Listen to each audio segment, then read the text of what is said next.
Welcome to truth news. Araku parliament ఉమ్మడి అభ్యర్థిని కొత్తపల్లి గీతా మీడియాతో మాట్లాడుతూ మన దేశ సార్వత్రిక ఎన్నికల్లో భాగంగా ఆంధ్రప్రదేశ్ రాష్ట్రంలో ప్రచారానికి విచ్చేస్తున్న మన దేశ గుండె చప్పుడు భారతదేశ ప్రధానమంత్రి నరేంద్ర మోదీ మే 6 మరియు 8వ తేదీలో విచ్చేస్తున్నారని, ఆంధ్రప్రదేశ్ ప్రజలంతా ప్రధానికి ఘన స్వాగతం పలికి బహిరంగ సభలను విజయవంతం చేయాలని అరకు పార్లమెంట్ ఉమ్మడి అభ్యర్థిని కొత్తపల్లి గీతా ఓటర్లకు పిలుపునిచ్చారు.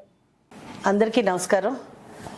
మన దేశ సార్వత్రిక ఎన్నికలు ఆంధ్రప్రదేశ్లోని ప్రచారంలోని భాగంగా మన ఆంధ్రప్రదేశ్కు విచ్చేస్తున్న మన భారతదేశ గుండె చప్పుడు మన ప్రియతమ ప్రధానమంత్రి నరేంద్ర మోదీ గారికి మన ఆంధ్రప్రదేశ్ ప్రజలందరూ కూడా 6, 8వ తారీఖున ఘన స్వాగతం పలకాలని, అలాగే వారి సభలు విజయవంతం చేయాలని, మన ఆంధ్రప్రదేశ్ బిడ్డల భవిష్యత్తు కోసం కూటమి అభ్యర్థులందరినీ గెలిపించడానికి వస్తున్న మన ప్రధానమంత్రి గారికి మనం అందరం కూడా కలిసి స్వాగతం పలకాలని మీ అందరినీ కోరి ప్రార్థిస్తున్నాను.